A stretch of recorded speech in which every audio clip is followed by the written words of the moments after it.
મહારાજે ગોપાળાનંદ સ્વામીને, ગોપાળ બાપાને એક વખત કહ્યું કે સ્વામી, તમારા ધ્યાનમાં, સત્સંગમાં, સાધુમાં કે હરિભક્તમાં, તમારા ધ્યાનમાં એવા કોઈ ખરા કે જેનો દિવસે ને દિવસે ચડતો ને ચડતો રંગ રહ્યો હોય? ચડતો ને ચડતો રંગ એટલે અપ ડાઉન એમ નહીં. એક દિવસ ખૂબ આપણે ઉત્સાહને ઉમંગ આવી જાય, બીજે દિવસે કંઈક થાય એટલે પાછા આપણે લબડી પડીએ. એ ચડતો ને ચડતો રંગ ન કહેવાય. દિવસે દિવસે વધુ ને વધુ પ્રગતિ થાય.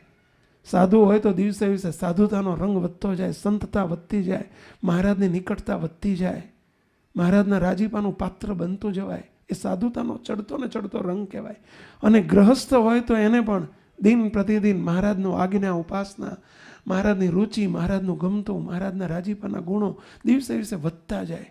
રાજીપાનો ખપ વધતો જાય, રાજીપાની ભૂખ વધતી જાય, રાજીપાની ગરજ વધતી જાય, જાણપણું વધતું જાય, અને પ્રાપ્તિથી સ્થિતિ તરફની યાત્રા, એમાં પણ અપગ્રેડેશન થતું જાય. એ ચડતો ને ચડતો રંગ કહેવાય. ગોપાળાનંદ સ્વામીને જ્યારે મહારાજે આવો પ્રશ્ન પૂછ્યો, તમારા ધ્યાનમાં કોઈ એવા સંતો ને કોઈ એવા હરિભક્તો ખરા કે એમનો દિવસે ને દિવસે ચડતો ને ચડતો રંગ રહ્યો હોય? તો કેવો પ્રશ્ન છે, આપણને નવાઈ લાગે. મહારાજનું પ્રગટપણું, મહારાજનું સાનિધ્ય, અને એમની સાનિધ્યમાં રહેનારા સંતો 3000 સાધુ જે વૈરાગથી આવ્યા છે, ત્યાગથી આવ્યા છે, ઘરબાર છોડીને આવ્યા છે, તોડફોડ કરીને આવ્યા છે, અને છતાંય તે એમ કહેવું પડે કે તમારા ધ્યાનમાં કોઈ ખરા? એ પ્રશ્ન એવું બતાવે છે કે બહુ રેરલી હશે એવા, ગણ્યા ગાંઠ્યા હશે એવા. એ પ્રશ્ન એવું બતાવે છે ભક્તો કે દિવસે દિવસે ચડતો ને ચડતો રંગ હોય. લાખો હરિભક્તો હતા, એમાં તમારા ધ્યાનમાં કોઈ ખરા? એમ પૂછે છે. ત્યારે સદગુરુ ગોપાળ બાપા 3 સાધુના નામ આપે છે, બોલો, અને 2 હરિભક્તોના નામ આપે છે. એ સમય કેટલી ટકાવારી! 3000માંથી 3 સાધુના નામ આપ્યા. મહારાજને કે મહારાજ 3 સાધુ મારા ધ્યાનમાં છે. એક કીધું આ મુક્તાનંદ સ્વામી, બીજું કીધું આ શુક સ્વામી, અને ત્રીજું કીધું આ ગુણાયતાન સ્વામી. જ્યારથી સાધુ થયા ત્યારથી દિન પ્રતિદિન એમનો ચડતો ને ચડતો રંગ જોવા મળે છે.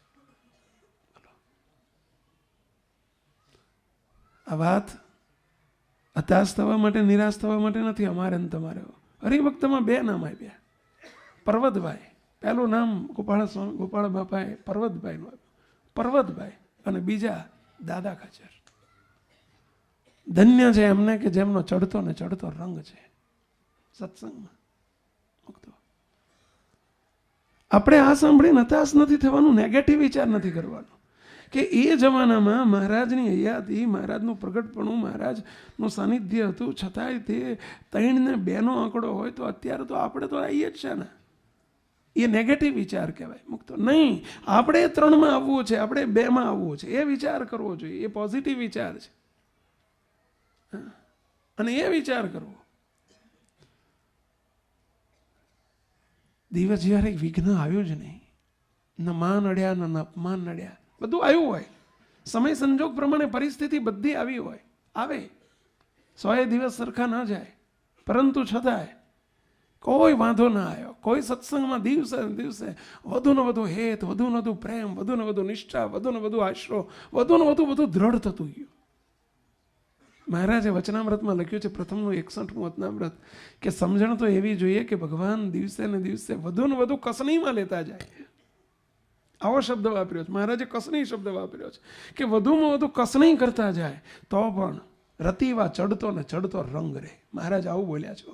સત્સંગમાં ક્યારે ઢીલો તો ન પડે, પરંતુ જેમ જેમ ભગવાન કસણી કરતા જાય, કસણી એટલે કસોટી, કસોટી કરતા જાય, જેમ જેમ કદાચ કંઈક દુઃખ આપતા જાય, કદાચ કંઈક આપણને મહારાજ તાવતા જાય, તો પણ દિવસે ને દિવસે રતિવા ચડતો ને ચડતો રંગ રહે. પ્રથમના 61માં મહારાજે આવો ઉલ્લેખ કર્યો છે પોતાના સંતો ભક્તોને. હવે શ્રીજી મહારાજ સમજણ, આનું નામ સમજણ, સમજણ યુક્ત જીવન હોય એનો દિવસે ને દિવસે ચડતો ને ચડતો રંગ રહે.